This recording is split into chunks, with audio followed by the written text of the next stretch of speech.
tu... Bon. Oui. J'ai-tu fait de quoi qui n'est pas correct? J'ai perdu juste un instant, Paul, ça ne sera pas long. Je m'excuse. Non, ça dit juste que ça va être enregistré. OK. Tu fais got it. OK. Avant de commencer avec notre invité d'aujourd'hui, j'aimerais ça, Paul, que tu nous récites une prière. Oui, j'ai choisi, comme toujours, le chant Innu pour les enfants. OK? Shemdo iti nakutanam Eshke washema tenete Shin Shuchi Oshe kutu kiwashte Shin Shuchi Shuchimukun Kendo iti nakutana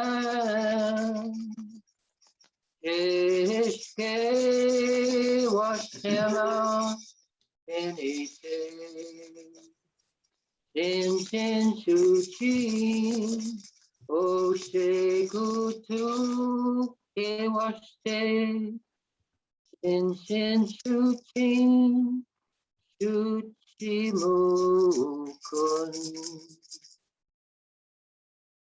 Aho. Merci, Paul. Aujourd'hui, on est très chanceux d'accueillir parmi nous Madame Nicole Obensaouen, qui va nous entretenir de la situation des femmes en général, des femmes autochtones. Nicole, la parole est à toi. Bonjour. Donc, c'est un plaisir d'être avec vous cet après-midi, en cette belle journée, en fait, pour vous parler justement des femmes autochtones en particulier, mais je dirais que c'est plus des femmes autochtones en général que je vais vous parler. Donc, c'est sûr, d'abord, je pense que je pourrais parler d'abord un peu du rôle traditionnel qu'avaient les femmes dans les différentes nations, brièvement, là, parce qu'on veut aller tout de suite aux luttes et puis aux enjeux contemporains, mais présenter un peu ce qui était pareil et ce qui était différent dans chacune des nations, surtout les nations qui habitent au Québec. Donc, comment ça s'est articulé, tout ça, puis comment, finalement, quand la loi sur les Indiens s'est présentée, comment ça a été un bouleversement. Il y a eu des bouleversements avant la loi, mais il y en a eu davantage après. Donc, je vais vous parler un peu de ça. Et puis, c'est ça, ça me fait plaisir de le faire parce que j'ai milité pendant plusieurs années au sein de l'Association des femmes autochtones du Québec. Donc, je vais vous raconter ça aussi. Et puis, je vais terminer en parlant un peu de maintenant, au-delà de ce que fait l'Association des femmes autochtones, qu'est-ce que les femmes autochtones représentent maintenant pour les communautés et aussi pour celles et pour toutes celles qui vivent hors communauté maintenant. Donc, ça va ressembler pas mal à ça. Je n'ai pas de PowerPoint parce que je parle beaucoup. Et puis, j'aime mieux parler en fait de ce que, plutôt que de montrer des images. Et puis, à moins que vous vouliez absolument prendre des notes, j'ai un PowerPoint pour les femmes autochtones. Quand je vais chez des gens qui ne sont pas autochtones du tout, là, je leur présente ça, puis je fais... parce qu'ils aiment ça, avoir un PowerPoint. Mais là, je pense qu'on est entre nous puis que ce serait plus agréable de faire justement, de parler des femmes autochtones d'un point de vue autochtone, d'une manière autochtone de faire. Donc, d'abord, pour débuter, je vous ai dit que je voulais parler de rôle traditionnel et puis de la place des femmes dans la tradition chez les différentes nations. Donc, je vais m'en tenir aux nations qui sont au Québec. parce qu'on pourrait parler aussi des femmes ailleurs, mais là, je ne vais pas donner des exemples en Amérique du Sud ou en Amérique centrale. Je vais m'en tenir vraiment, puis ailleurs au Canada. Donc, vraiment, ce qui s'est passé au Canada, au Québec, c'est-à-dire. Donc, c'est sûr qu'au Québec, ben, quand il y a les grandes divisions, là, chez les Iroquois, par exemple, chez les Hurons et les Mohawks maintenant, et puis chez toutes les autres nations algonquines. Donc, il y a des différences marquantes entre chacune de ces communautés-là. Souvent, on a parlé que les femmes, chez les Iroquois en particulier, chez les Mohawks qui sont ici au Québec et puis chez les Wendat, que c'était des sociétés matriarcales, hein, parce que les femmes avaient plus en tout cas, plus de responsabilités, plus de pouvoir, éventuellement même d'élire les chefs. Donc, il y avait des pouvoirs au niveau politique, au niveau économique et même au niveau de l'organisation domestique, c'est-à-dire que domestique, c'est ce qui concerne la maison. Habituellement, quand on parle des femmes, on parle de la maison. Hein? C'est les femmes qui sont les gardiennes, la reine du foyer, entre parenthèses. Donc, les femmes qui sont à la maison. Mais donc les Mohawks et les Wendat, les femmes s'occupaient non seulement de ce qui était domestique, donc de la maisonnée, de l'harmonie dans la maisonnée, mais aussi des biens qu'il y avait dans la maisonnée. Donc, tous les biens qui étaient autour de la maison, dans la maison, les outils agricoles et tout ça, ça revenait aux femmes, ça. C'était pas aux hommes. OK? Donc, ça, c'était chez les Iroquois, c'était ça parce que les femmes travaillaient beaucoup les jardins et ça faisait partie du mode de vie des Iroquois. D'ailleurs, 80% de leur nourriture, de leur alimentation provenait de l'agriculture. OK? Ça, faut bien se situer ça. Donc, 80%. Le 20% qui reste, ben, c'était 20% qui était la part de la pêche, de la chasse et un peu de la cueillette aussi. Donc, mais toute l'agriculture, donc c'était 80% de leur alimentation. Alors, c'est les femmes qui s'occupaient de l'agriculture.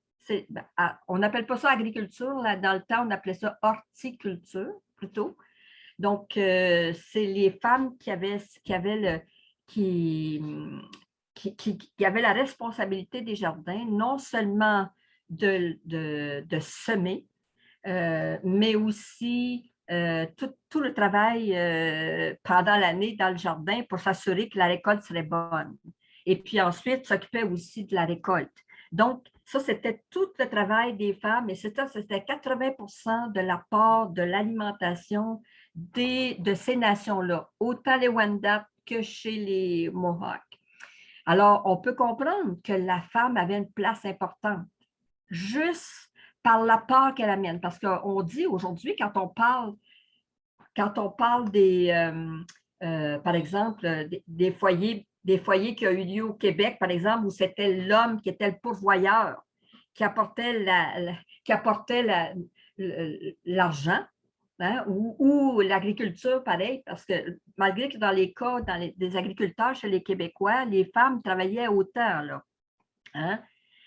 Mais si on regarde l'idée qu'on a de l'homme pourvoyeur, on pense que c'est l'homme qui amène ce qu'il faut pour nourrir sa famille. Alors que dans le cas des sociétés traditionnelles, autant chez les Mohawks que chez les Wendat, ben c'était les femmes qui faisaient ça. Donc, c'est les femmes qui étaient les pourvoyeuses premières du village et de la communauté puis de la maisonnée.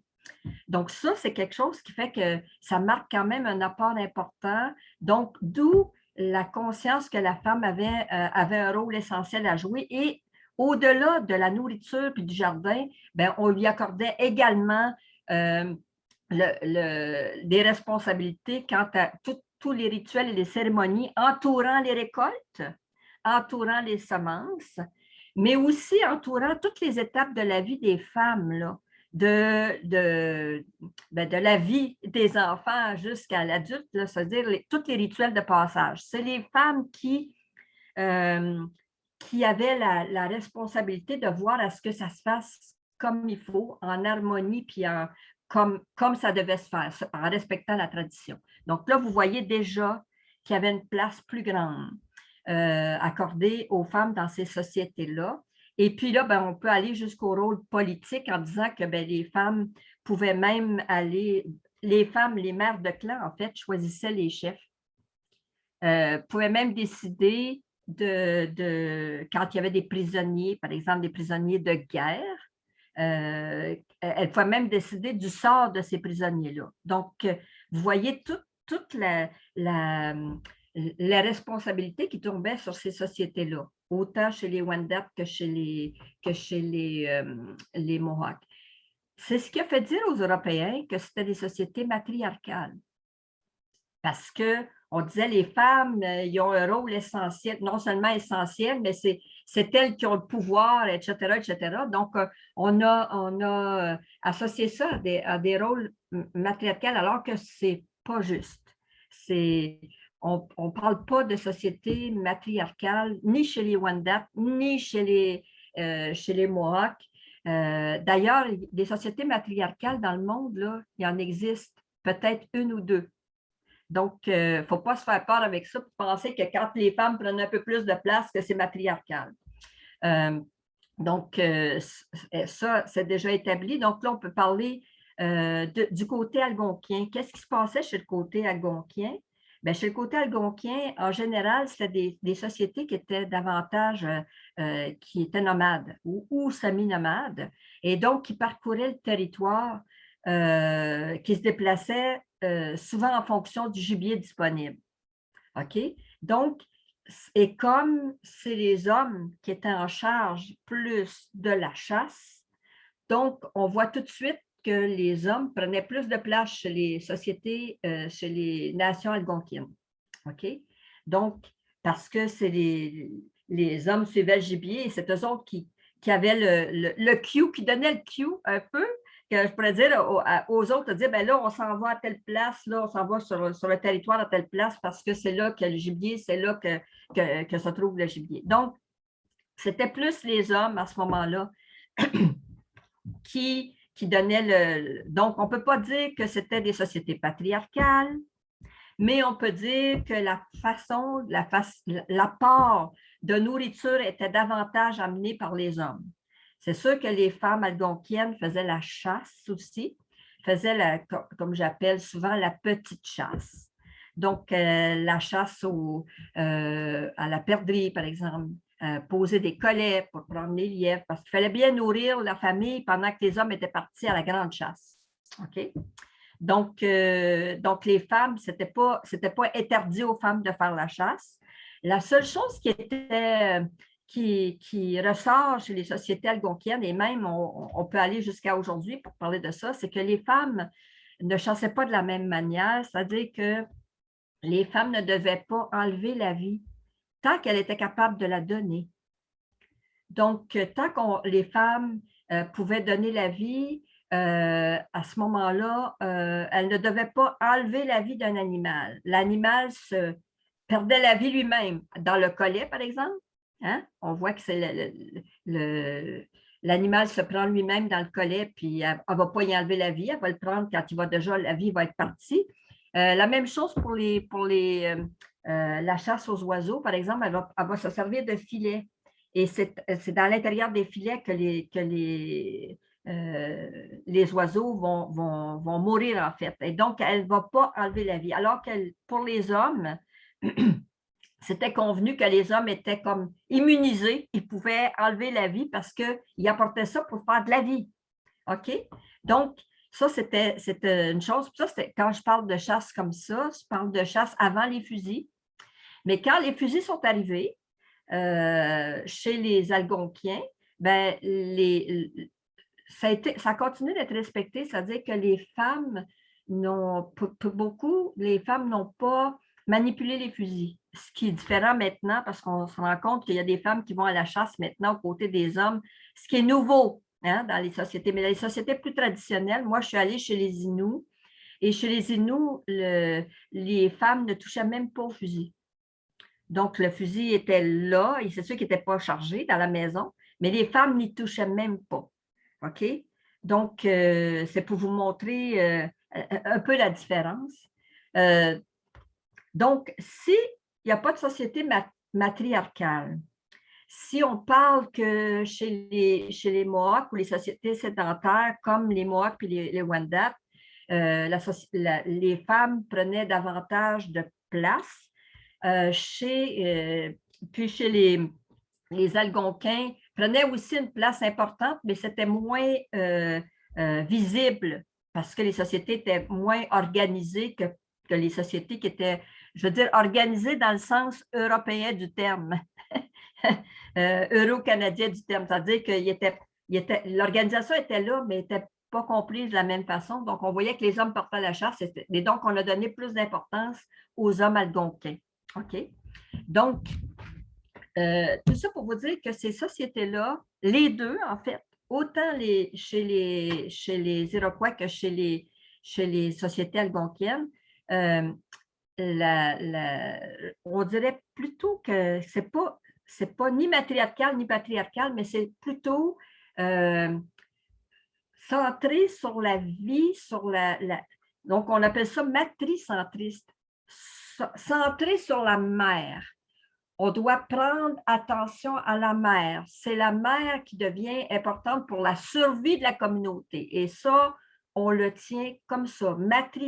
On centre toutes nos activités, puis toute notre vision, en fait, est centrée sur la mère, même si on ne la met pas sur un piédestal. On la considère comme importante parce que c'est elle qui va porter la vie et c'est elle qui va assurer la survie de la communauté par toutes ses connaissances et tout ça. Donc, autant par la médecine, parce que c'était beaucoup les femmes qui portaient la médecine, autant, bien sûr, en fabriquant les vêtements, etc., etc. Donc, ça, on parle d'abord de matricentrisme.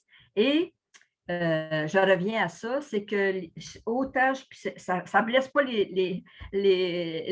comment je vais dire, donc, les Mohawks ni les Hurons que je dise ça, parce que je ne dise pas que c'est matriarcal, parce qu'eux autres même ne le disent pas. Ils disent que c'est matrilinéaire. Alors là, on s'entend, la descendance va passer par la mère. C'est la mère qui va donner le clan, etc. C'est matrilinéaire. On suit la ligne de la mère et on ne suit pas la ligne du père. OK? Alors que chez les Algonquiens, on peut dire que toute la question du territoire, ça va être quand on dit quel territoire on occupe, comment on se déplace sur le territoire. Donc, ça, c'est le rôle des hommes. OK? Donc, les territoires sont le rôle des hommes et pour tout le reste, pour le clan et pour l'organisation interne, ce sont les femmes. Donc, à ce moment-là, on parle plus de rôle, puis là, je n'aime pas dire complémentaire parce que ça, c'est un nouveau mot, là.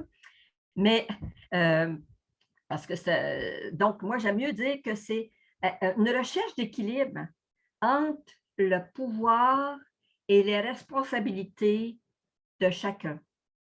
Alors, il n'y a pas personne qui est au-dessus, on cherche un équilibre.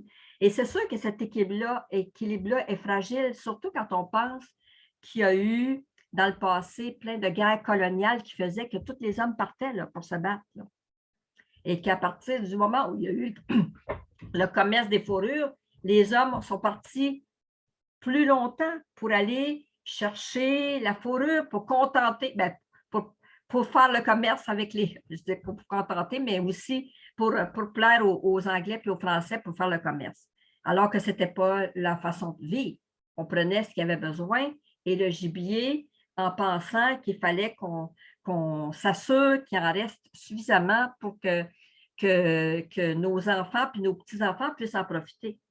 Alors que quand le commerce des fourrures est arrivé, ça a bouleversé cette façon-là de faire et qu'on a mis les hommes à faire la traite des fourrures et à chasser je dirais, inconditionnellement, en tout temps de l'année, des bêtes, alors qu'on en prenait, on prenait autrefois soin, on prenait soin de chasser certaines bêtes seulement à certaines périodes de l'année. Mais là, pour plaire et puis pour faire en sorte qu'on fasse du commerce, bien, il fallait s'assurer. Donc, à partir de ce moment-là, les hommes partaient plus souvent et donc les femmes ont pris autant chez les Algonquiens, surtout, ont pris plus de place parce que les hommes n'étaient pas là. OK? Donc, vous voyez comment l'équilibre peut être fragile, mais que c'est supporté par l'autre. Donc, quand les hommes partaient autrefois dans le bois pour faire la chasse ou pour faire la traite, peu importe, bien, ils devaient faire toutes les activités qui étaient supposément des activités féminines. Hein? Ils devaient s'occuper de se faire à manger, ils devaient s'occuper de réparer leurs mocassins, ils devaient s'occuper de trouver les plantes médicinales pour se soigner. Donc, et les femmes, de leur côté, devaient assurer le rôle des hommes pendant que les hommes étaient partis. Alors, vous voyez que quand les hommes revenaient, à ce moment-là, chacun prenait sa place. Ce n'était pas l'idée que tu ne fais pas ci, tu ne fais pas ça, mais là, chacun venait dans ses activités traditionnelles comme au départ quand on était ensemble. Donc ça vous montre une idée comment c'était partagé, en fait, le rôle des hommes et des femmes, et que ce n'était pas, puis il n'y avait pas nécessairement chez les Algonquiens, il n'y avait pas nécessairement de choix de chef comme chez les nations iroquoises, là. Il y avait des chefs qui étaient considérés plus comme des leaders. Et souvent, c'était des bons chasseurs. Et puis il y a eu beaucoup dans les sociétés algonquiennes, beaucoup de chefs qui étaient héréditaires. Donc, c'était de père en fils que se transmettait le rôle de chef et non pas par élection ou par choix de la communauté. OK? C'était plutôt... Ça allait de soi, puis c'est souvent des chasseurs qui étaient les meilleurs, qui étaient considérés comme les meilleurs leaders. Et donc, c'est comme ça. Et souvent, dans beaucoup de communautés, pas dans toutes, mais dans beaucoup de communautés, ça se faisait de façon héréditaire. Tu étais chef, ton garçon plus vieux ou un de tes garçons deviendrait chef à son tour. Donc, c'était un peu de cette façon-là, alors que chez les Iroquois, c'était les femmes qui devaient trouver leur porte-parole, en fait, leur chef qui était pour les représenter. Donc, ça vous donne une idée de la façon traditionnelle. Quand vous avez déjà vu que le commerce des fourrures, ça a bouleversé un peu cet équilibre-là, en éloignant davantage les hommes de leur village. Mais ce qui a bouleversé davantage, c'est vraiment quand on s'est retrouvé, puis là, je ne parle pas des guerres coloniales, mais quand on s'est retrouvé dans les communautés, dans les réserves, en fait.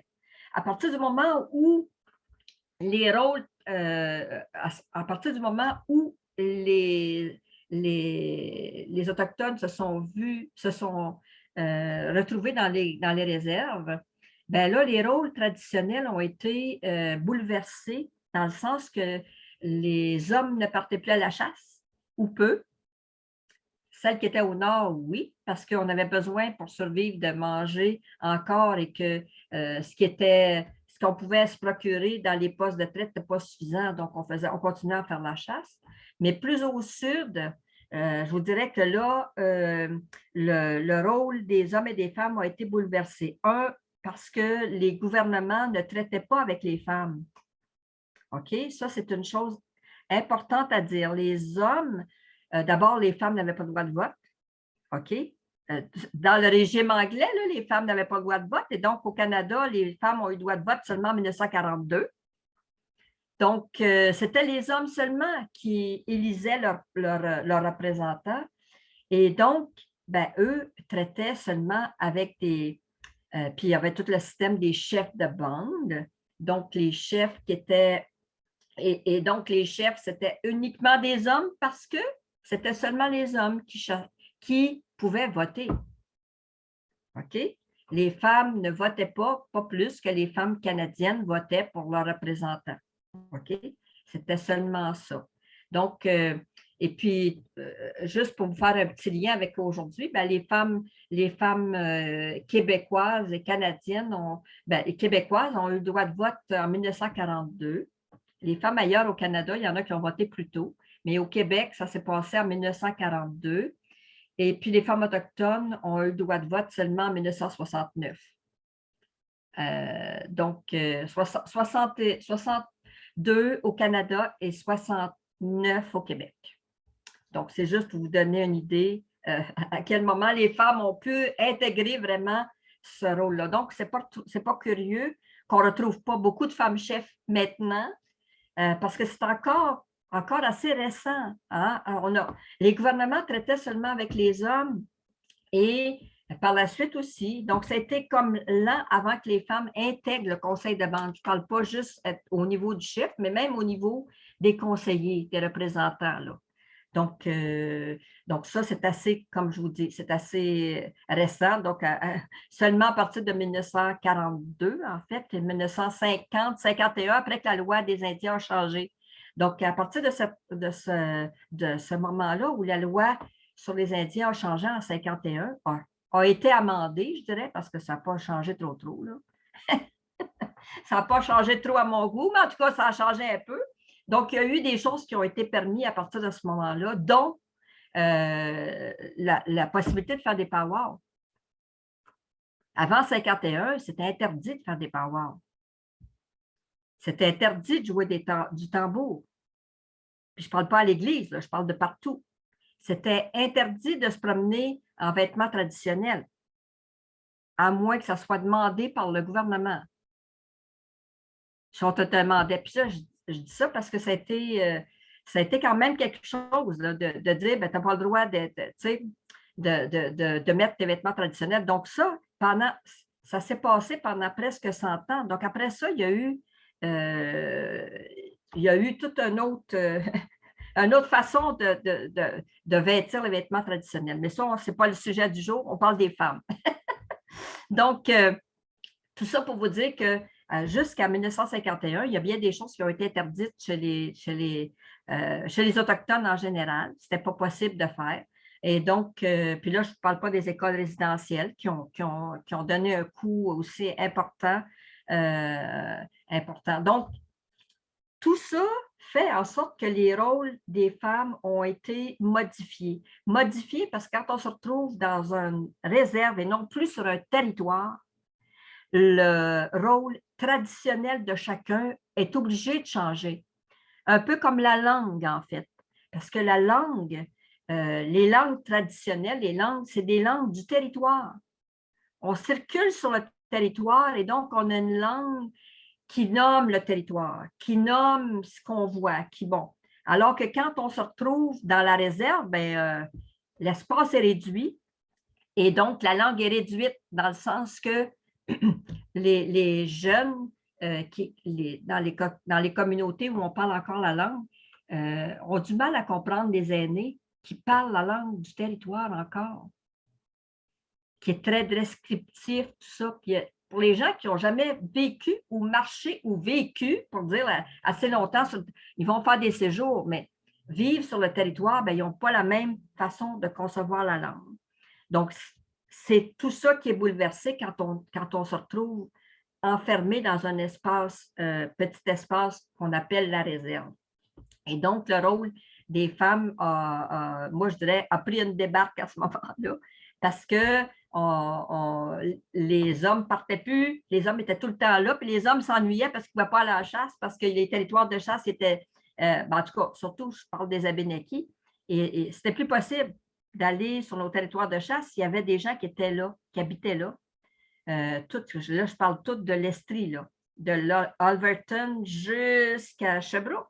Ça, c'était les territoires de chasse qui étaient occupés par les Abénaquis et qui ont commencé à être habités. Donc, on ne pouvait plus aller chasser là. Et donc, les hommes devaient rester dans la communauté. Donc, là, vous voyez que ce n'est pas juste le fait de rester à la maison puis d'essayer de s'occuper puis de trouver des moyens de travailler puis de faire vivre la famille, mais c'était aussi le fait que tout ce qui était traditionnellement désigné, que chacun avait sa place, tout ça, là, c'était c'était plus possible d'appliquer ça quand on vit dans une réserve, quand on vit dans une maison et que, en tout cas, tout ça, c'est bouleversé. Donc, si j'en reviens à aujourd'hui, à moins que vous ayez des questions jusque-là, mais sinon, j'irais plus à partir de 51, qu'est-ce qui s'est passé avec le changement les amendements qui donnent à la loi, parce qu'à partir de 51, il y a eu un renforcement dans la loi sur les Indiens qui a fait en sorte qu'on a insisté sur le fait que les femmes autochtones qui mariaient des gens qui n'étaient pas des Autochtones perdaient leur statut. Alors ça, c'était déjà en filigrane dans la loi, mais ce n'était pas appliqué. À partir de 51, on a renforcé ce côté-là. Donc, on a vraiment fait en sorte, parce que là, on trouvait que, dans le fond, la loi sur les Indiens avait été faite, vous le savez, qu'elle avait été faite pour faire en sorte de déposséder du territoire les Autochtones. Hein, ça, c'est la première chose. Mais la deuxième chose, c'est de faire en sorte qu'ils s'assimilent aux Canadiens pour qu'il n'y ait plus d'Indiens. C'était ça l'idée. On ne veut plus de problème indien, on n'en veut plus d'Indiens, ils vont tous être des Canadiens. Et donc, ça, c'était dans l'idée de la loi sur les Indiens, en pensant qu'un jour, en donnant moins de droits dans les communautés, parce que c'était ça, là. Au début, là, il fallait même demander certainement, pour certaines communautés, il fallait demander la permission pour sortir, là. Alors, il y avait moins de droits. On n'était pas propriétaire, on ne l'est pas toujours. Hein? Il y a plein de choses qui restent. Et donc, on s'est dit, bien, il y a moins de droits dans les communautés. Donc, les gens vont vouloir partir de là. Éventuellement, il n'y aura plus de communautés. Donc, il n'y aura plus de problème indien. Ils vont tout être intégrés, tout être assimilés. Donc, c'était ça la visée en faisant des réserves. Ce n'était pas de protéger la culture, c'était au contraire, c'était de faire en sorte que les gens en sortent puis deviennent comme les autres. Et donc, comme ça n'allait pas assez vite, ben, on a ciblé les femmes. On a dit, si les femmes se marient avec des gens qui ne sont pas autochtones, parce que donc qui ont pas, ben, ils vont perdre leur statut autochtone qui, en fait, qui me dit qu'on on fait partie des Premières Nations, là. On fait partie des Autochtones. Dans le fond, on n'aurait pas besoin de ça, statut. Qu'est-ce que c'est ça, statut? Si on dit, moi, je suis un Autochtone, je n'ai pas besoin d'avoir une reconnaissance par le gouvernement qui me dit que je suis Autochtone. Mais la loi sur les Indiens fonctionne comme ça. C'est qu'on dit, ben, on te donne un statut, et le statut, c'est donné par le fédéral. OK? Et donc, le statut, ben, il peut l'enlever. OK? Il te le donne, mais il peut te l'enlever. Donc, comme il trouvait que les gens ne quittaient pas la réserve assez vite, puis que, bon, ça n'allait pas assez vite à leur goût, donc ils ont dit, ben, puis ça, c'est après avoir mis en place les écoles résidentielles. Hein? On était déjà là-dedans, on était déjà dans les écoles résidentielles. Mais ça n'allait pas encore assez vite. Donc, on a dit, on va cibler les femmes. Les femmes qui vont se marier avec des gens qui ne sont pas autochtones, automatiquement, ils vont être assimilés. Ils vont devenir des Canadiens. Ils n'auront plus le statut d'Indien. Et puis beaucoup de femmes, dans les années 50, se sont mariées, 60, se sont mariées sans connaître ça, sans savoir qu'est-ce que c'était au juste, parce qu'ils se marient. Quand on se marie, c'est parce qu'on s'aime, d'habitude. Ben, peut-être qu'il y en a qui sont mariés obligés, mais ça, on n'en parle pas. Mais je dirais que la plupart des gens se mariaient parce qu'ils s'aimaient. Donc, jamais on a mis on a amené à la connaissance de ces femmes-là que s'ils se mariaient, il fallait qu'ils quittent la réserve ou qu'il fallait qu'ils quittent parce que là, il y avait plus, ils perdaient quelque chose. Pour beaucoup de femmes, elles étaient dans l'ignorance sauf qu'ils en sentaient les effets parce que rapidement, on a commencé à avoir des femmes qui avaient perdu leur statut comme ça, qui s'étaient mariées, et puis bon, ben, qui devenaient soit veuves ou qui se séparaient, là. qui voulaient revenir dans leur communauté, puis on leur disait qu'elles n'étaient pas les bienvenues parce qu'elles avaient perdu leur statut. Fait que, donc ça a été tout, ça a été quand même une découverte, puis ça a été quand même pénible pour ces femmes-là qui ont traversé ces étapes-là.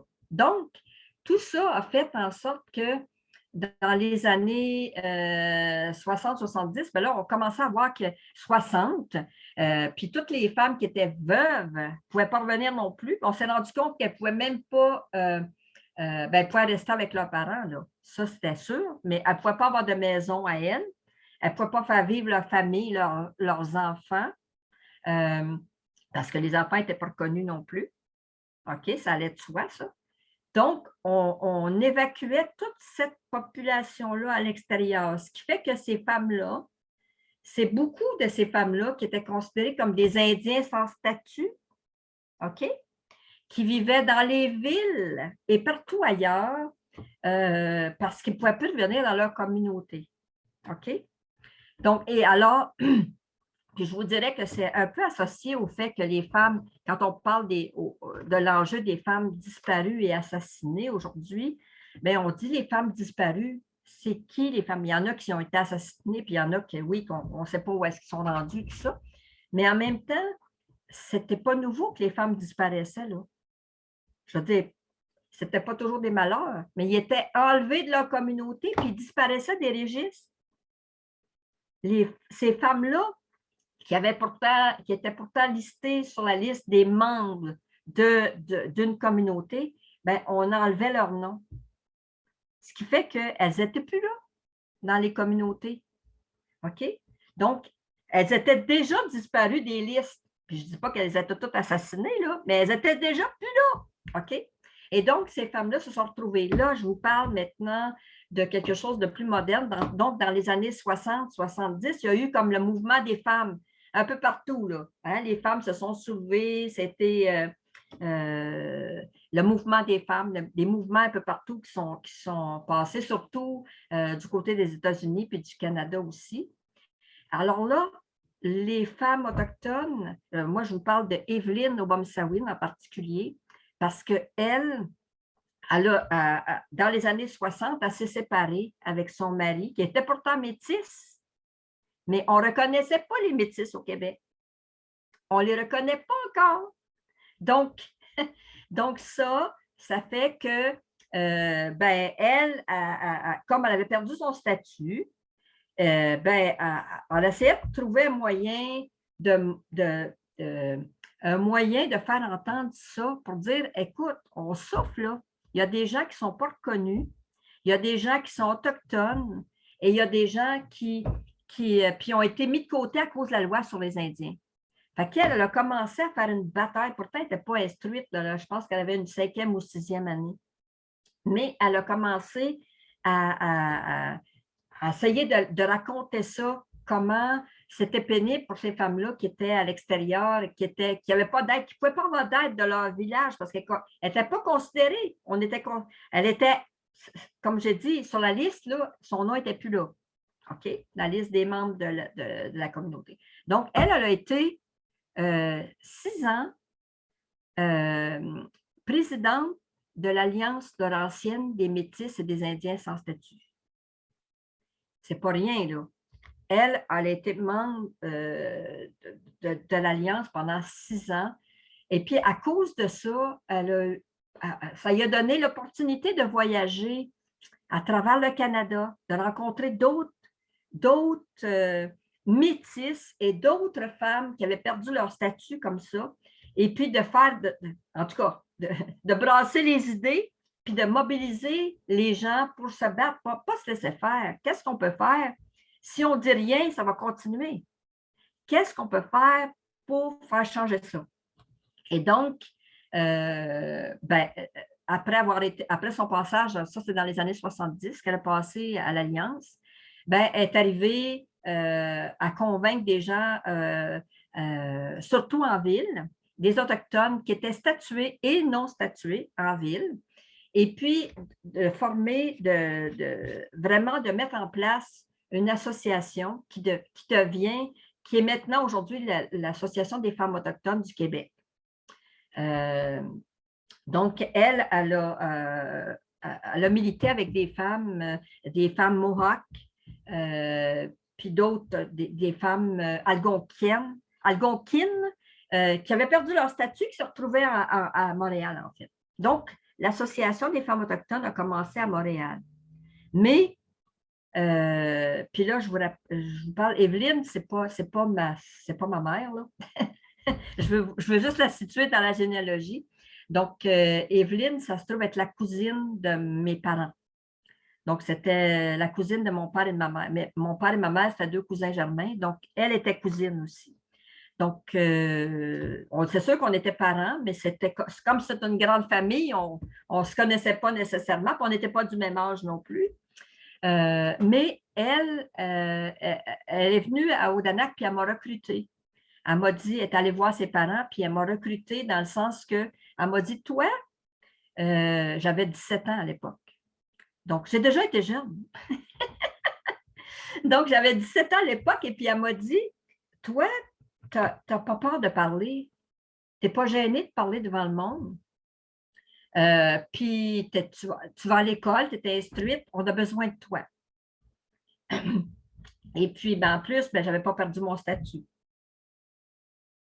Donc, pour elle, ça disait beaucoup. Ça veut dire que je pouvais faire du travail à l'interne. Elle, comme elle avait perdu son statut, elle ne pouvait pas faire en sorte qu'il y ait une réunion de femmes qui ont perdu leur statut dans la communauté. OK? Elle ne pouvait pas faire ça. Elle était persona non grata. On ne pouvait même pas faire ça. Donc, ce que moi, je pouvais faire, moi, je pouvais demander de rencontrer les femmes autochtones. Je pouvais demander de rencontrer les femmes autochtones, peu importe, dans ce temps-là, il n'y avait pas d'association, puis d'essayer de leur parler de la loi sur les Indiens, puis de leur parler de cet article-là qui fait que ça nous discrimine en tant que femmes et ça ne discrimine pas les hommes. Hein, les hommes, eux autres, ils pouvaient marier des femmes de n'importe quelle nation, en fait, autant des Canadiens français que peu importe.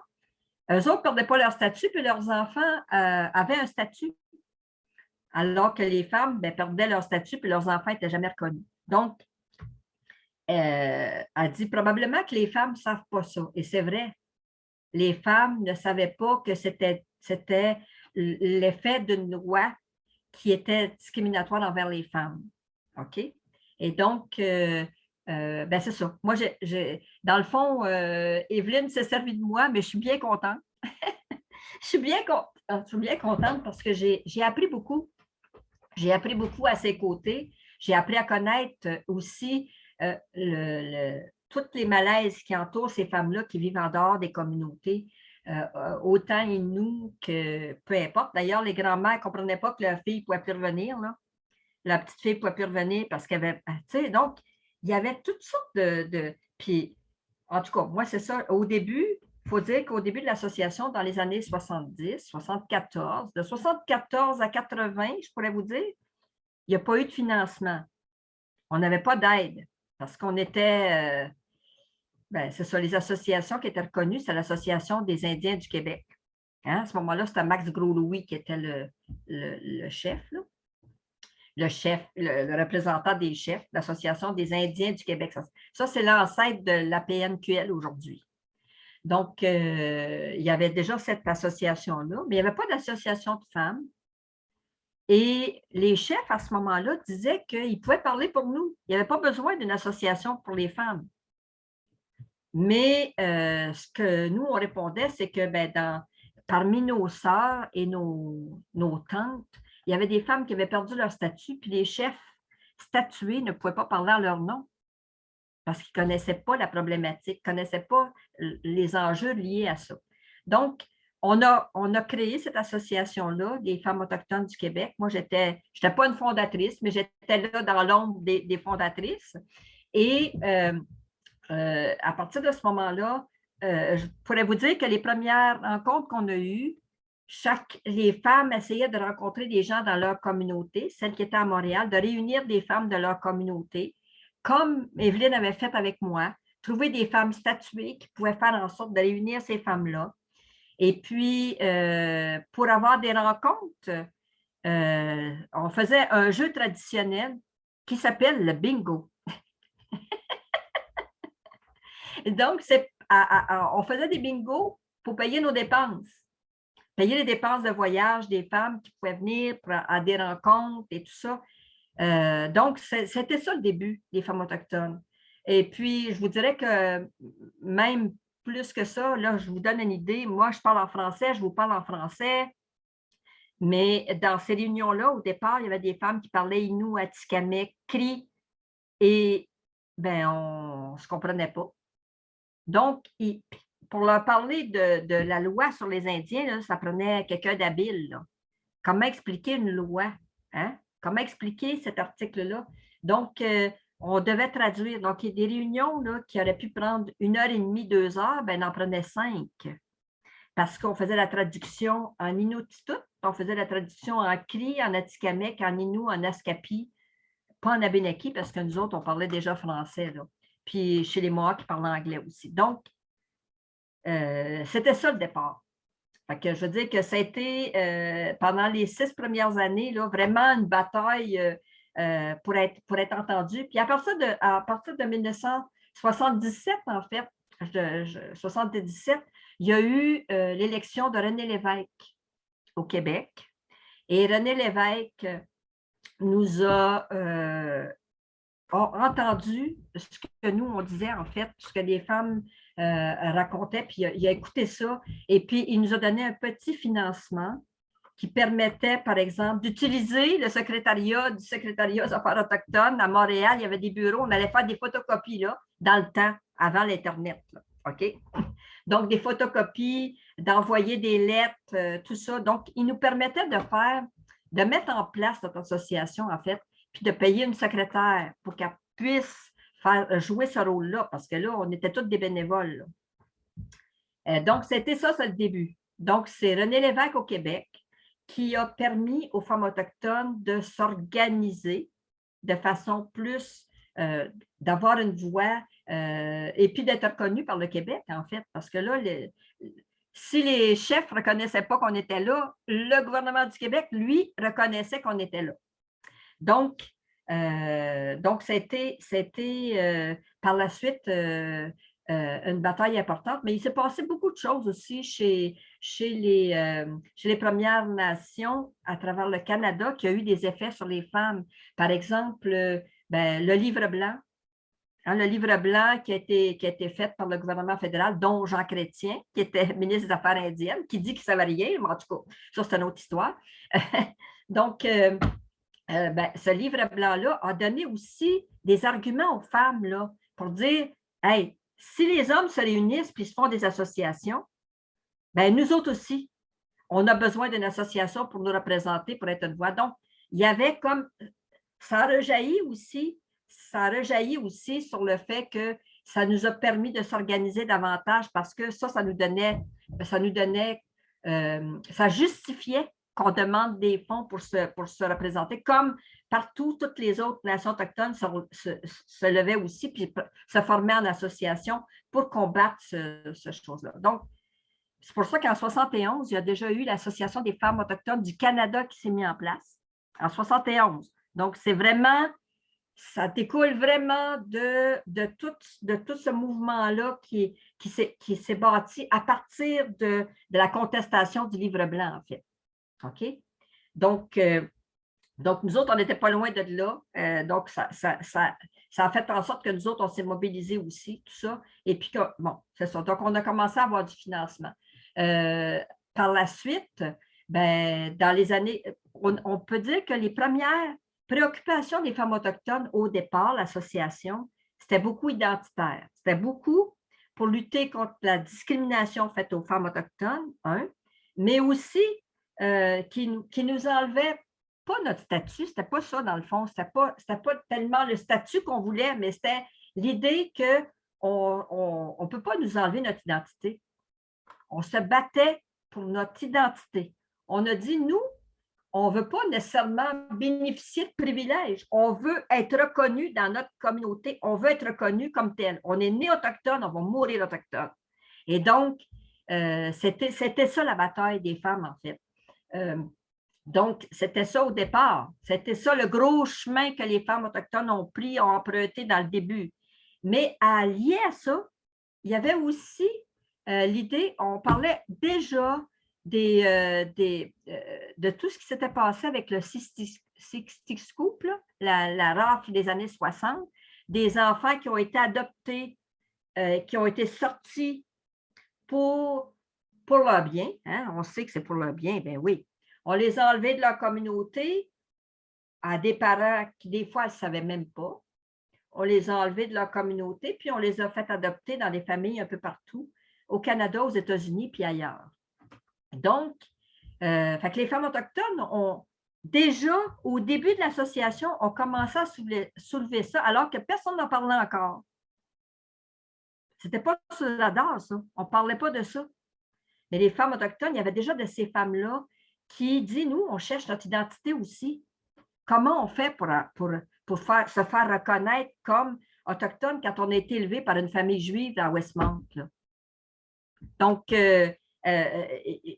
on a déjà posé ce chose-là dans les premières années de l'association et également de l'adoption coutumière.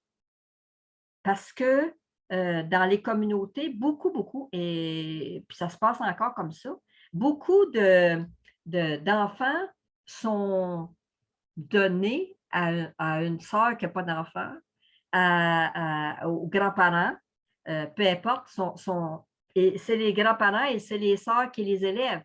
On appelle ça une adoption coutumière parce que ça ne passe pas par c'est pas des adoptions légales comme on a, comme au Québec, quand on dit on adopte un enfant, tout ça. Nous autres, c'était comme, on te donne mon enfant là, puis ben, c'est toi qui vas l'élever, là.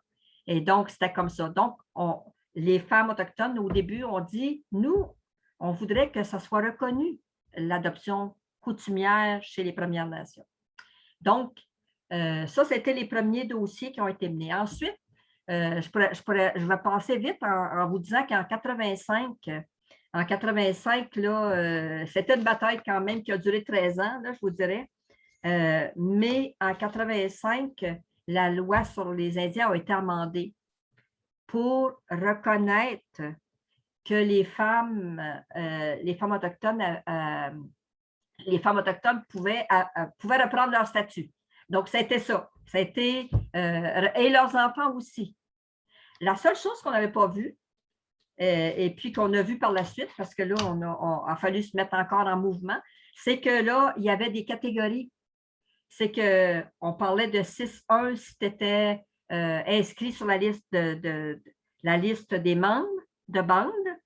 On parlait de 6-2 si tu avais un parent qui n'était pas autochtone. Et on parlait de 6-3. 6-3, tu n'étais même plus indien, là. La loi est amendée de sorte que reconnaissait seulement 2 générations de métissage. OK? Donc, ça s'est fait en 85. Nous autres, on était tellement contents que les femmes puissent récupérer leur statut qu'on n'a pas vu ça tout de suite. Hein, il y a toujours le diable se trouve dans les détails, qu'on dit. Et donc, ça, c'est un détail important. Et puis, en même temps, ça a fait que les hommes autochtones, depuis 85, les hommes autochtones qui se marient avec des femmes qui ne sont pas autochtones, ne donnent pas leur statut à leurs femmes, ce qui était le cas avant. Donc, les femmes qui ne sont pas autochtones ne bénéficient pas de statut. Donc, les femmes québécoises maintenant, qui sont mariées avec comme mon fils, par exemple, qui a marié une Québécoise, lui, sa femme n'a pas le droit de vote là, pour le chef. N'a pas le droit de. Donc, elle demeure, elle n'est pas autochtone. Donc, ça, c'est quelque chose qui a changé en 85. Sinon, il y avait des batailles qui ont été menées par les femmes aussi. Il y a des mémoires qui sont présentées justement pour les femmes autochtones disparues, assassinées. Il y a eu plein de choses, mais je peux vous dire que les femmes autochtones se sont battues, se battent encore pour une reconnaissance, pour aller plus loin dans les générations. On ne trouve pas ça juste qu'on soit, qu'on doive correspondre encore aujourd'hui à un registre, puis dire qu'à partir d'un moment, on n'est plus autochtone. On dit que ça devrait être aux membres, aux bandes, de reconnaître leur propre membre. OK? Et donc, on est toujours en lutte. Puis maintenant, bon, on a une voix aussi à la PNQL. Ça n'a pas été facile, ça. Je vous dis ça, parce que c'est une association, beaucoup de chefs, très peu de femmes qui étaient chefs à ce moment-là. Et donc, on avait demandé notre place pour être là, pour entendre ce qu'ils disent, parce que ça nous concerne aussi. Et donc, on veut participer à ces débats-là qui concernent les Autochtones en général. Puis, bien, ça a été reconnu seulement dans les années 90. Donc, vous voyez, là, il y a du chemin qui s'est fait lentement, puis maintenant, bien, on a notre place, on a notre voix à la table des chefs, ce qu'on n'avait pas avant. Donc, il y a des choses qui avancent. Et puis, bien sûr que la déclaration de l'ONU, là, hein, qui a aussi ses effets, que les femmes autochtones vont pousser aussi pour une reconnaissance plus large des Autochtones, qu'ils soient dans les communautés ou qu'ils soient hors communauté. D'ailleurs, dans l'Association des femmes, aujourd'hui, il y a des femmes qui représentent chacune des nations. Hein? Ça part. Là. Il y a chacune des nations est représentée au conseil d'administration, mais il y a également un siège pour les femmes autochtones qui vivent en milieu urbain. OK?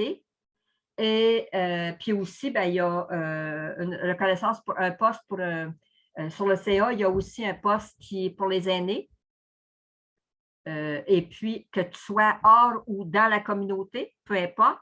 Et la même chose pour le jeune. Un poste jeune, ça veut dire que les jeunes, pour nous autres, les jeunes, là, c'est 30 ans et moins. On est jeune jusqu'à 30 ans. Après ça, on n'est plus jeune. Donc, mais ça s'est modifié pour s'adapter, pour faire en sorte qu'on essaie de représenter le plus possible. Donc, les femmes continuent à se battre. Je termine en disant que les femmes aujourd'hui qui sont dans les communautés, les femmes autochtones sont très actives encore aujourd'hui. C'est elles qui portent la culture. Oui, les hommes portent la culture aussi. Oui, il y a des aînés hommes qui font des choses extraordinaires, mais c'est beaucoup les femmes qui, à cause un peu de leur rôle traditionnel de mère puis de grand-mère, vont transmettre à leurs enfants, à leurs petits-enfants, les valeurs, pas juste des coutumes, pas juste des traditions, mais aussi des valeurs qui sont attachées. Et c'est beaucoup les femmes qui font ça. Les femmes se battent pour mettre en place des cours de langue. Les femmes se mettent en place pour qu'il y ait des cours, que ça soit plus présent dans la communauté, que les nations puissent avoir vraiment recours à la culture, même s'ils demeurent hors communauté. Donc, on fasse des choses sur le web, qu'on fasse des choses sur YouTube pour rejoindre les femmes autochtones en dehors de leur communauté. Donc, c'est beaucoup les femmes qui sont le moteur de ça. Et puis là, ben, les hommes ne sont pas dans notre chemin dans le sens qu'ils sont avec nous maintenant parce qu'ils trouvent que c'est un rôle important et ils nous supportent dans ça. Donc, ça, c'est quelque chose qui est agréable aujourd'hui parce que maintenant, on se bat ensemble, surtout face au gouvernement là, qui ne prennent pas au sérieux toute la notion culturelle. Donc, est-ce qu'on ne pourrait pas avoir... Ils ont fait tellement de mal à essayer d'effacer la culture, à essayer de faire en sorte que les gens sortent des communautés. Est-ce qu'on ne pourrait pas maintenant demander ensemble qu'on puisse avoir accès à plus de fonds, peu importe, là. C'est beaucoup, ça passe beaucoup par les sous maintenant, pour mettre en place des choses pour qu'on puisse se réapproprier notre culture. Donc, je vais arrêter ici parce que je vois qu'il est déjà 2h30. Je parle trop, je sais. Donc, j'arrête ici, puis j'aimerais ça que vous me posiez des questions, en fait. J'aimerais ça de répondre à vos questions. Merci, Nicole. Ceux qui ont des questions pour Nicole, s'il vous plaît. Oui, Paul? Allô? Bonjour, Nicole. Bonjour! Les gens de Georgeville vous parlent de toi encore.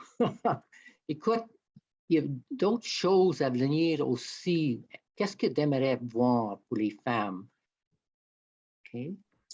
C'est quel sujet, quel pouvoir que tu vois pour les femmes, disons, au Danak ou de toutes les Premières Nations? Ben, oui, ben, moi, je pense qu'aujourd'hui, on est à peu près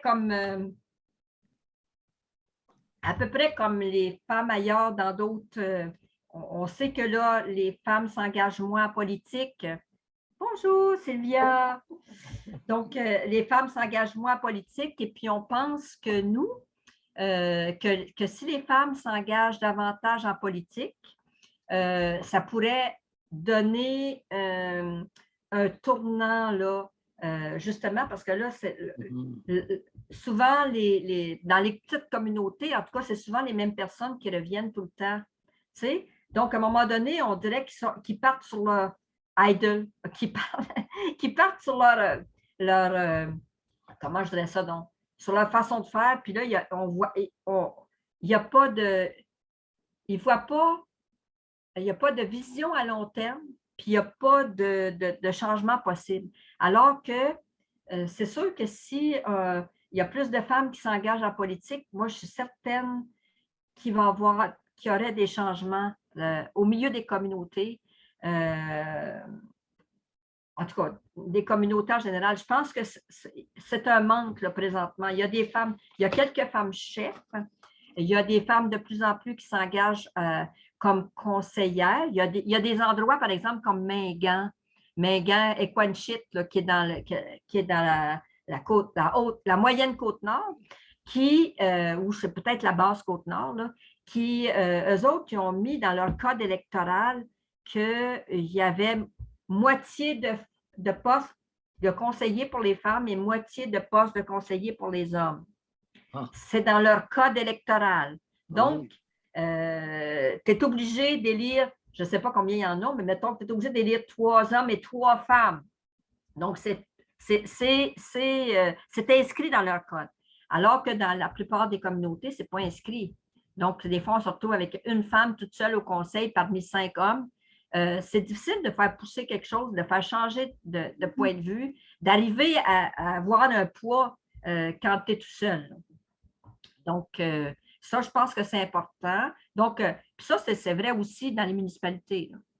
Hein? C'est pas juste au niveau des conseils de banque.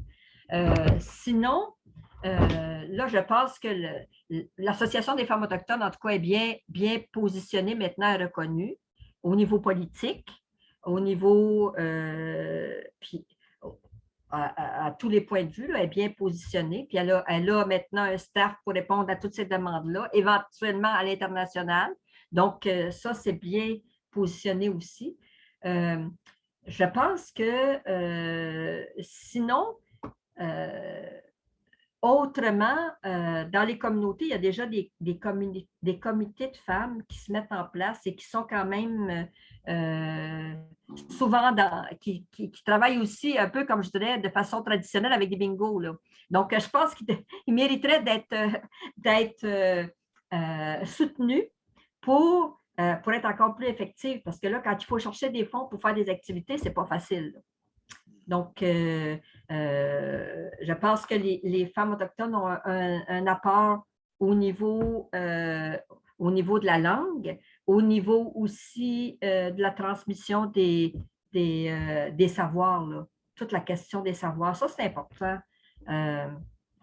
Donc, je ne sais pas si tu avais dans l'idée quelque chose de bien spécifique, là, mais moi, c'est ce que je verrais dans le moment. Là. Merci.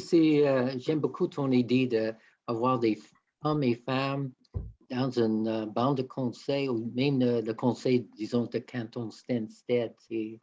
Merci beaucoup pour partager cette vision. C'est bon, merci. S'il y en a qui ont d'autres questions?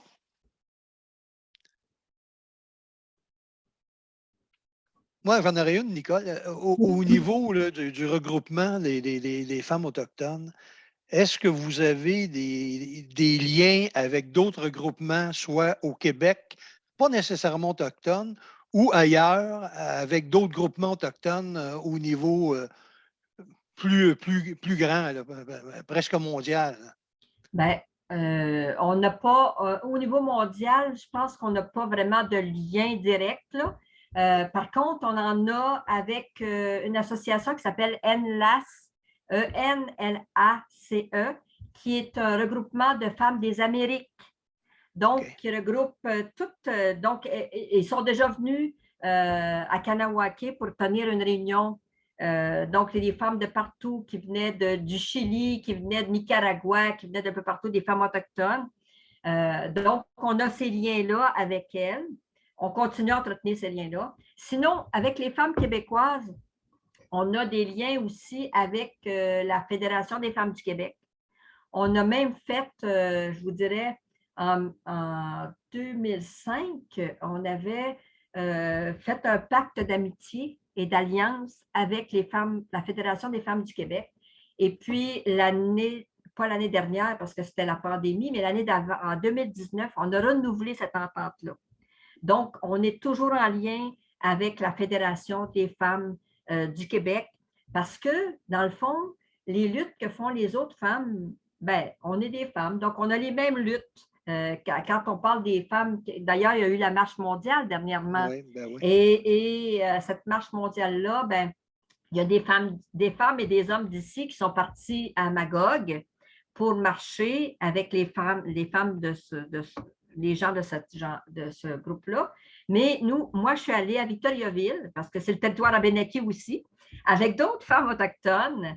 Et donc, on a marché parce que c'était quoi les revendications de la marche mondiale? C'était pour la pauvreté. Donc, ça nous concerne, hein? La pauvreté, parce que nous autres, quand on parle de pauvreté, on parle souvent de manque de logement adéquat, etc., etc. Donc, la pauvreté et de la justice climatique. Tu sais, ça, c'est tous les changements climatiques. Donc, les femmes marchaient aussi pour ça. Puis moi, je leur ai souligné que les femmes inuites, là, amènent ça souvent à notre connaissance qu'eux autres, là, le changement climatique, ce n'est pas juste hypothétique, là, ils le vivent. Il y a des espèces qui montent, là, qui n'ont jamais vu. Il n'y a pas de nom en Inuktitut pour parler de ces espèces-là. Il y a le pergélisol dégèle, donc les maisons sont en train de comme flotter, là, hein, parce qu'avant ça, ils étaient sur la terre gelée. Donc, ils vivent des conséquences maintenant là, de ce. Donc, il faut vraiment peut-être pas faire des choses, attendre en 2030 pour changer nos GES, mais vraiment s'attaquer à des problèmes que vivent ces personnes-là maintenant. Donc, ça aussi. Puis bien sûr, la violence. Hein, toute la violence faite aux femmes, là, ben, les femmes autochtones disparues, assassinées, c'est un exemple. Mais les femmes, aujourd'hui, on entend parler, là, les féminicides qui se passent au Québec, c'est épouvantable. Là. Il y en a beaucoup trop. Donc, tout ça fait en sorte que nous, on se joint à ces revendications-là parce que ça nous concerne aussi. Hein? Ce n'est pas juste les revendications qui sont juste les revendications des femmes autochtones, mais c'est aussi les revendications en tant que femmes, OK, qu'on porte. Et puis que dans le fond, on pourrait aussi dire que c'est en tant qu'être humain, là. Ça concerne aussi bien les hommes. Il y a aussi des hommes pauvres, il y a aussi des hommes. Et quand on parle, par exemple, aux itinérants, les itinérants, il y a encore aujourd'hui plus d'hommes que de femmes là, qui sont dans les rues. Là. Donc, ça, c'est un lien direct avec la pauvreté, avec tout ce qui concerne ça. Donc, il y a des choses qu'on doit aujourd'hui s'associer avec d'autres groupes qui luttent parce qu'on a des choses en commun. On a intérêt à travailler ensemble et non pas chacun de notre bord et non pas tirer la couverture d'un bord ou de l'autre. Travailler ensemble pour faire avancer ça, pour avoir une voix forte, pour être capable de régler des choses qui doivent être réglées. Là. J'ai une question. Oui. D'abord, merci beaucoup pour votre témoignage et votre partage. C'est vraiment, vraiment intéressant. Michel a un peu posé une partie de la question, c'est ça. Je veux savoir si vous étiez avec la Fédération ou le PDF pour le droit des femmes qui travaille beaucoup aussi largement pour le droit des femmes, incluant les Premières Nations. Et vous avez parlé des Inuits. Est-ce que vous considérez les Inuits comme faisant partie des Autochtones ou parce que la loi fédérale, eux autres, il y a comme deux statuts, les Inuits puis les Autochtones. Est-ce que dans vos associations, c'est reconnu comme étant sur le même pied d'égalité?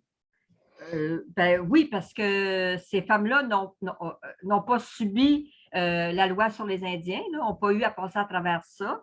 Par contre, elles ont des besoins similaires aux femmes autochtones. Elles ont passé par les pensionnats aussi. Donc, tout ça, et puis, ben, c'est des Autochtones, au même titre que les Métis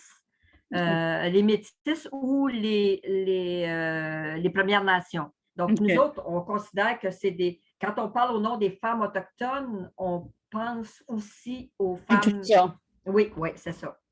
OK. Merci beaucoup. Nicole, j'aurais une question supplémentaire. Est-ce qu'au niveau des femmes autochtones, l'Association des femmes autochtones à travers le Canada puis de l'Amérique, est-ce que vous avez une place ou est-ce que vous êtes invité aux Nations unies pour où vous êtes représenté par les Premières Nations à ce niveau-là? Non, on se représente nous-mêmes. On a maintenant une place, un siège pour les femmes autochtones. Et puis, souvent, c'est même pas juste un, c'est quelques-uns parce que les femmes autochtones à travers le monde, il y en a beaucoup, là. Hein? Fait que c'est pas juste les femmes autochtones du Canada ou des États-Unis ou ni même de l'Amérique. Il y a des femmes autochtones qui viennent de partout. Donc, et même qu'on a, je dirais, un comité qui dépend de l'ONU qui regroupe seulement des Autochtones. Là. Donc, ce n'est pas seulement les femmes, mais les Autochtones. Donc, il y a un comité qui a été mis en place, un secrétariat qui a été mis en place par l'ONU pour entendre et puis pour faire entendre justement les différents enjeux que vivent les populations autochtones à travers le monde. Merci. Est-ce qu'il y a d'autres questions pour Nicole?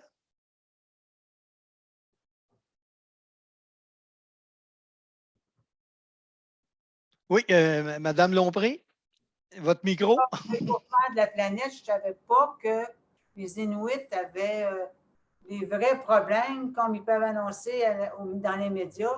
Je pensais que c'était des choses fictives ou à peu près, mais je ne savais pas qu'il y avait tant de démarcations que ça dans la nature, dans les éléments de la nature chez les Inuits. Ben oui, c'est parce qu'on le dit partout, on dit que partout dans le monde, toutes les populations nordiques sont davantage affectées par les changements climatiques. Ça commence par les pôles. Oh. Donc c'est de là que la chaleur irradie. Nous autres aussi, on a subi les conséquences avec les feux de forêt qu'on a vécu, la chaleur extrême, les inondations. Mais chez les Inuits, c'est peut-être pas aussi marquant. Il n'y a pas d'inondation, il n'y a pas de feu de forêt, il n'y a pas de forêt chez eux. Mais il y a quand même des choses qui sont qu'eux autres ont remarquées parce qu'il y a des plantes, par exemple, des plantes médicinales qui cherchaient pour guérir la maladie, que maintenant, ils poussent très tôt puis ils sèchent là, sur place parce qu'à cause de la chaleur. Donc, c'est comme c'est vraiment l'ensemble qui... Puis eux autres, c'est les premiers qui en écopent. Là. Alors, c'est pas seulement que les Inuits du Québec, mais c'est les Inuits en général, puis toutes les populations nordiques. Là. Ah oui. Ah ben. OK. Merci.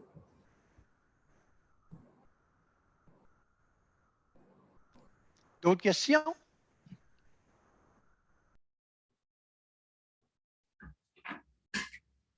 Fait trop beau. Hein? Les gens veulent aller se promener. Merci beaucoup de ton témoignage, Nicole. Ça nous a permis d'avoir réellement une vision différente des situations concernant les femmes. des femmes autochtones, mais des femmes en général. Puis continue ton engagement. Puis j'espère qu'on va avoir la chance de collaborer parce que c'est des dossiers qui sont excessivement importants. Il y en a tellement en même temps. Et le dernier dossier que tu parlais qui concerne pas juste les femmes, mais qui concerne l'ensemble de la population concernant les changements climatiques, c'est épouvantable ce qui est en train de se produire dans la société. Si on ne veut pas que l'espèce humaine et toutes les espèces disparaissent, je pense on doit agir rapidement. Parce que si on n'agit pas rapidement, déjà là, c'est pas mal avancé. Ça va être dur à restreindre. Mais je pense qu'avec des gens de bonne volonté et une volonté politique, parce que c'est la politique, mais la politique, ça commence par les intérêts des gens. Fait que si les Autochtones, les gens en général, mettent une pression assez grande sur les personnages politiques, tout en s'impliquant en politique, femmes et hommes, ben, on va peut-être réussir, mais je le souhaite parce que moi, j'ai quand même vécu une bonne partie de ma vie. J'ai mes enfants, j'ai mes petits-enfants. Puis qu'est-ce qu'on est en train de leur laisser comme héritage? C'est épouvantable. Et la prise de conscience est pas assez réellement, n'est pas assez forte. Il y en a, c'est pas parce que les gens ne peuvent pas s'informer, c'est parce qu'on dirait qu'on collectivement, on n'est pas là encore. Mais la journée qu'on va être là, il va être trop tard, on va être devant un fait accompli. Oui, oui. Ben là, je reviens sur l'idée que les espèces disparaissent. Là. Nous autres, c'est pas juste c'est les espèces vivantes, les arbres. C'est là, si on regarde ce qui afflige présentement les frênes, là. Les frênes avec la grille qu'on est obligé d'abattre, tout ça. Donc, les caribous qui sont des espèces en péril. Donc, je pense que c'est le plus épeurant là-dedans, c'est pas qu'on perde. Tu sais, par exemple, il y a tout le cheminement qui a été fait à propos de la conservation des ours polaires. Tu sais, parce que c'est un beau nounours, c'est beau, tu sais, ça fait un beau toutou, tu sais. Mais en même temps, ça, ça nous conduit en disant, ben, si ces populations-là sont éteintes, ben, nous autres aussi, là, on n'est pas au-dessus de ça, là. On a beau avoir la science avec nous autres, là, on n'est pas au-dessus de ça. Donc, c'est ça qui est un peu épeurant, mais en même temps, il faut garder espoir. Puis moi, je me dis, ben, il y en a qui arrêtent d'avoir des enfants, mais chez les Autochtones, on n'est pas prêt à ça. On en fait des enfants. Parce qu'on pense que dans nos enfants, il y aura peut-être des petits génies là, qui vont faire des choses, là, qui vont arriver à trouver des solutions que nous, on n'a pas trouvées. Merci, Nicole. Est-ce qu'il y a d'autres questions? Moi, Michel. Oui, bon, vas-y, Marianne. Ben, moi, c'est plus un commentaire pour Nicole. Moi, j'apprécie beaucoup la conférence qu'on a eue cet après-midi.